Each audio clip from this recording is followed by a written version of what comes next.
Hello, Cornwall people, especially those with itsy bitsy babies.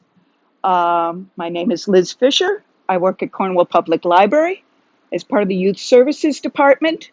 And today I'm going to give you some tips about your tiny, tiny baby and your maybe not so tiny babies, because Itsy Bitsy goes from newborns all the way up to 3-year-olds. So that's a wide span of things.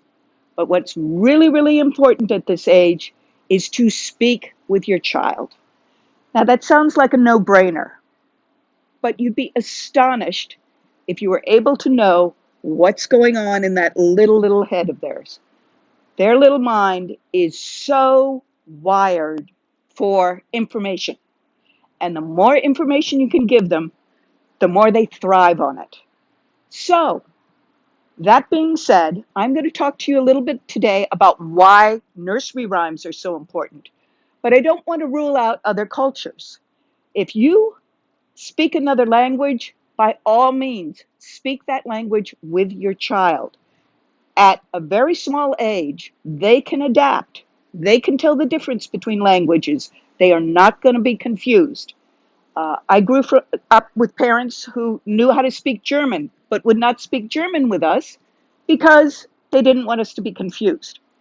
I wish they hadn't, because it turns out my brothers and I have an ear for language, and had they only known, we would have been speaking languages, the German. So, if you speak another language, continue to speak that language. If you are of an other culture than mine, share the old stories, share the old rhymes with your child also.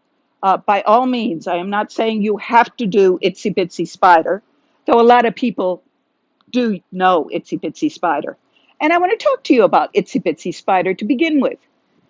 So, you have Itsy Bitsy Spider. It climbs up a water spout. A water spout? How many times during your normal conversation, during your normal days, do you talk about water spouts? I don't talk about water spouts much unless I'm doing Itsy Bitsy Spider, going up the water spout. So just in case there's somebody out there that doesn't know Itsy Bitsy Spider, let's do that. And you can do the motions with me also. Here we go. The itsy bitsy spider went up the water spout. Down came the rain and washed the spider out. Up came the sun and dried up all the rain. And the itsy bitsy spider went up the spout again. Most everybody knows that. There's some variations. Some people make suns like this. People make suns like this. It doesn't matter.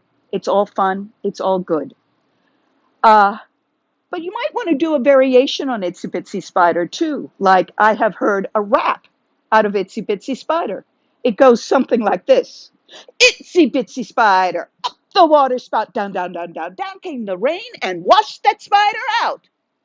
I don't rap very well, but you can do something like that. Make it your own. Make it fun. If you're having fun, your child will have fun.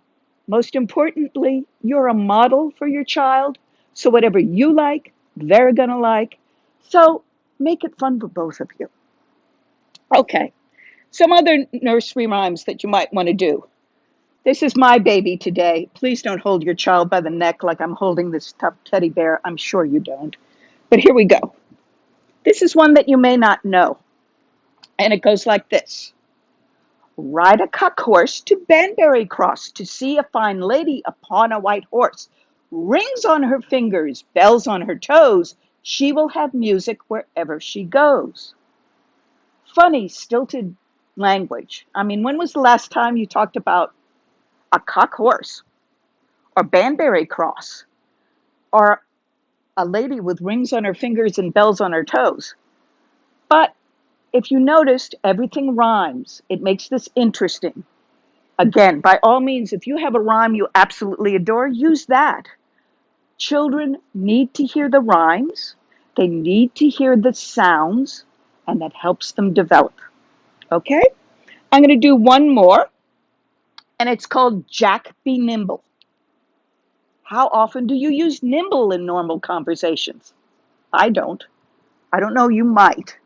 But here it goes. Jack be nimble, Jack be quick. Jack jump over, the candlestick. Now, this you can do with a child. A lot of times, it's better to turn them around so they're looking at you and looking at your face, and you can jump up in the air. It's a way of having playtime also with children. So, by all means, speak with your child, talk to your child. And this is not just for babies, because there is a window when I believe it's between 18 months to about 3 years of age, and then a little bit more longer. The children absolutely adore hearing strange and long words. Things like apostrophe. My little brother used to drive me crazy when he was 2, running around the house going, apostrophe! He had heard it somewhere. But it fascinated him. That and ballerina, because he knew at that point I really wanted to be a ballerina. And he had heard something on television advertising for a toy that was called Miss Ballerina. So he'd run around the house singing Miss Ballerina to me and just frustrating me. But that's what little brothers do. Anyhow, by all means, speak with your child, talk with your child, have fun with your child. Take care. Thanks for listening today. Bye bye.